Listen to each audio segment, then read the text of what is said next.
There is something fundamentally different about people who grew up in the 1990s. If that's you, you probably feel it. You look at the world today and feel like a translator between two civilizations that can barely understand each other. You are the last analog children. You were the last generation to play outside until the streetlights came on, with no way for your parents to track you. But you were also the first teenagers to have screen names and exist in chat rooms. You remember a world without the internet, but you also remember the exact sound of the future arriving in your living room. You didn't just witness the digital revolution. You lived through it during the exact years your brain was forming its core identity.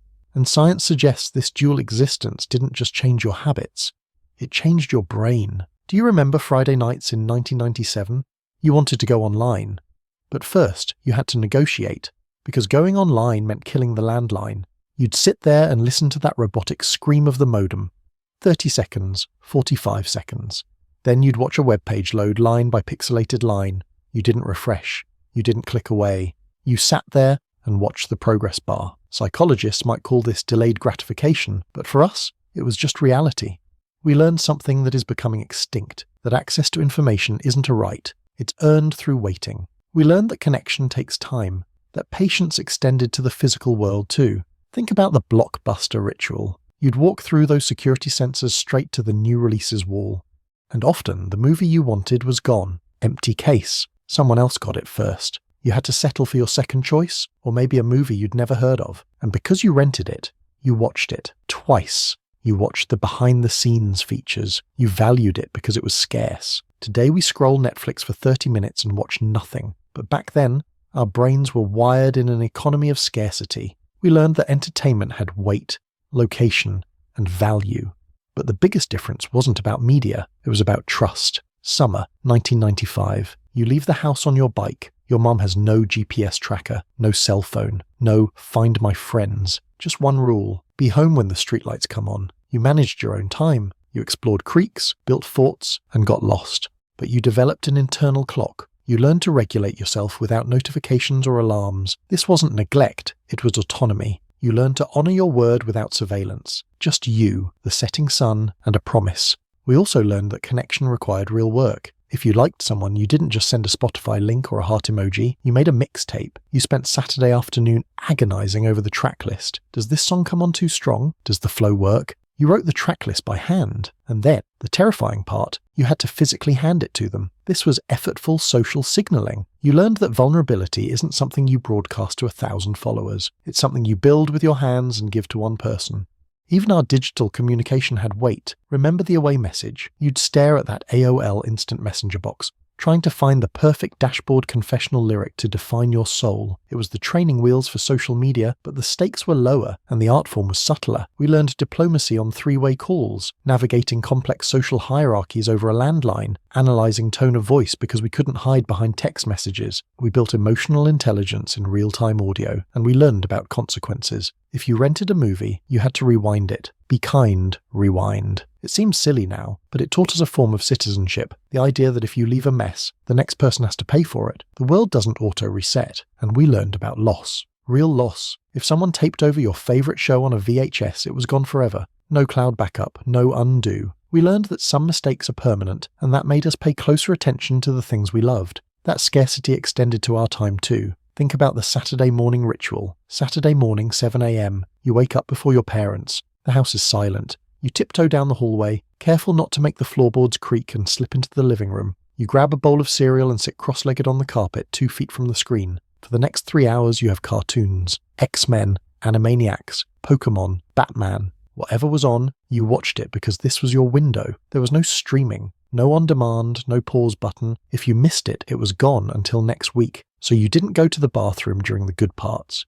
You were fully, completely present. Psychologists might call this appointment-based attention, but for us, it was just life. We learned that you can't pause, rewind, or save reality for later. You just had to be there. We also had a freedom that no generation will ever have again, the freedom of being unrecorded. We didn't take 50 selfies to get the right angle. We took one picture with a disposable camera, and we wouldn't know if it was blurry for 3 weeks. We did stupid things, we made mistakes, and there is no evidence of it on a server somewhere. We lived in the moment, not for the feed, and perhaps most importantly, we learned resilience from the apocalypse that wasn't. Do you remember December 31st, 1999? You were watching the news, and every channel was talking about Y2K. The computers were going to crash, the power grids were going to fail, planes might fall from the sky. You heard adults, actual adults, stockpiling water and canned food. That night you went to bed with a strange feeling in your chest, a quiet question, what if they're right? Then you woke up on January 1st, 2000. The sun rose, the lights worked. Your alarm clock still blinked 12 o'clock. Nothing happened. The world didn't end. That morning taught us something profound. Even when everyone says the world is ending, it probably isn't. It gave us a permanent skepticism of doomsday. We are the generation that learned not to panic, because we've already lived through the end of the world, and we learned something else that no generation after us will understand: the creative power of boredom. Summer, 1996. It's Tuesday afternoon. You're lying on your bedroom floor staring at the ceiling. There's nothing to do.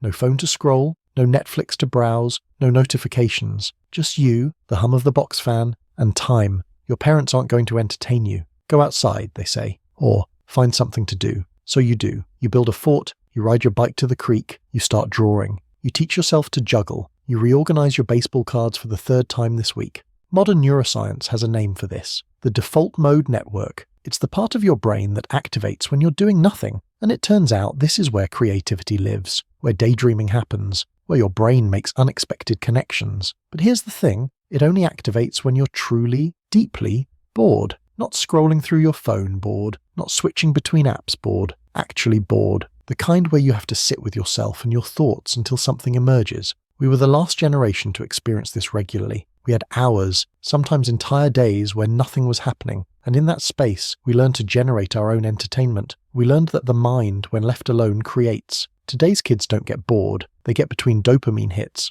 But we built entire worlds out of nothing because there was nothing else to do.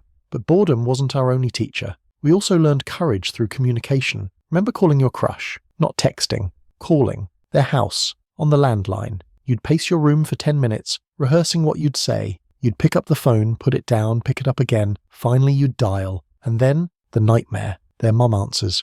Hi, Mrs. Johnson. Is Sarah there? You had to make small talk with an adult while your heart was trying to escape your chest. There was no texting to test the waters. No DM to slide into. You had to speak in real time with no delete button. And if the line was busy, busy signal. You'd have to wait and try again. No scene receipts. No read notifications. Just a dial tone and hope. We also had 69, the number you could dial to see who last called you. This was detective work. Caller ID was a luxury. Often the phone would ring, and you'd have no idea who it was until you answered.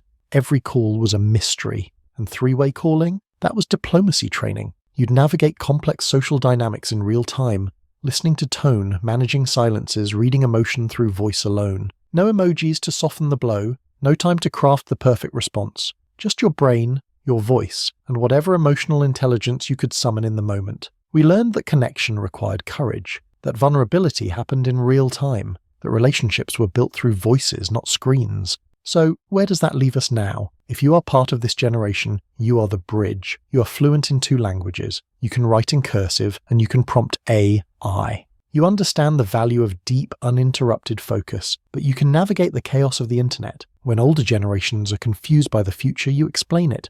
When younger generations don't understand the value of patience or privacy, you translate the past. You aren't obsolete. You possess a rare combination of analog patience and digital adaptability. The world needs people who remember that not everything should be instant. That presence matters more than pixels. That friction creates meaning. You're the last analog children and the first digital natives, and that makes you irreplaceable.